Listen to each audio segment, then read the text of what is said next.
नमस्कार फ्रेंड्स, आपल्या कोकण कन्या चॅनल मध्ये आपलं स्वागत। कोकणात शिवडाव चिंचाळवाडी गावातील शिरसाट कुटुंबाची काजूची बाग आपल्याला पाहायला मिळणार आहे। काजू म्हणजे कोकणची शान आणि कोकणातील माणसांच्या ताटातील जीव की प्राण।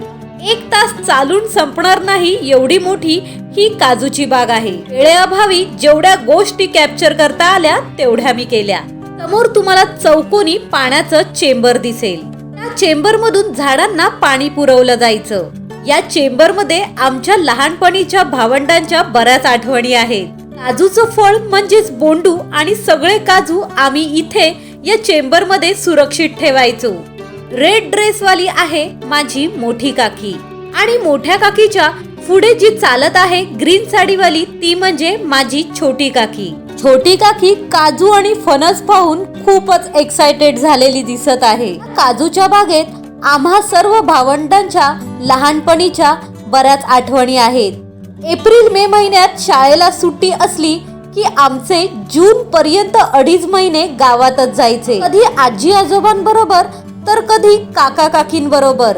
आम्ही त्यांच्या बरोबर सर्वजण या काजीच्या बागेत यायचो। कधी या मोकळ्या रस्त्यावर बागडायचो तर कधी या जंगलात हरवून जायचो। फुलाला 5 पाकळ्या शोधणं हा तर आमच्या गमतीचाच भाग बनला होता।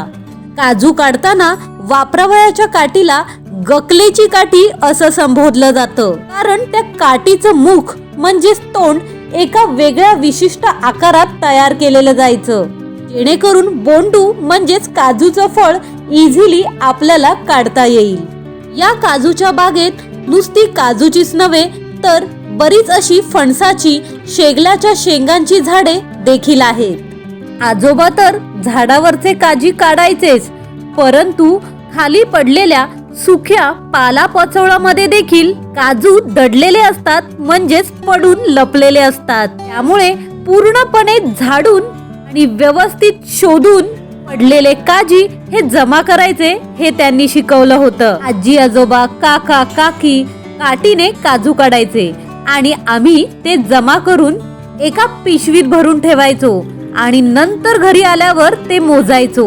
हा पण एक आमच्या गमतीचा भाग बनला होता। हिरव्या म्हणजेच कच्च्या काजींची भाजी आम्हाला आजी आणि काकी बनवून खायला द्यायची आणि आम्ही सर्व भावंडे ओल्या काजूच्या भाजीवर ताव मारायचो। वांग, बटाटा, शेंगलाची शेंग आणि भरपूर सारे ओले काजी ही भाजी म्हणजे कोकणातल्या लोकांची मेजवानी। मुंबईला परतताना आमची आजी आणि काका काकी पाटल्यादाराला म्हणजेच घराच्या मागच्या दिशेला एक वेगळी स्वतंत्र चूल पेटवून पूर्ण परिपक्व झालेल्या काजी भाजून त्या फोडून त्यातील अख्खे गर काढून आम्हाला भेट म्हणू द्यायचे।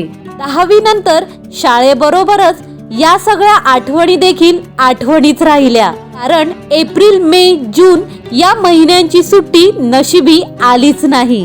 जून महिना सुरू झाला की आमचा चेहरा हिरमुसायचा, कारण 13 जूनला सगळ्यांची शाळा सुरू व्हायची आणि शाळेअगोदर मुंबईला परतायचा मार्ग कधीच आवडला नाही, कारण मन रमलं होतं ते फक्त गावातच। मुंबईवरून गावी जाताना एक वेगळीच ओढ असायची। आजी दरवाजापाशी असायची, तोही पाण्याचा लोटा घेऊन, आणि आमच्या सगळ्या भावंडांची नजर काढायची आणि मुंबईला परतताना आजीचे डोळे पाणवायचे, म्हणायची आता घर रिकामी झालं। काजूच्या बागेतील हे स्पेशल झाड म्हणजे चारा बोरांचं म्हणजे चारोळ्याचं।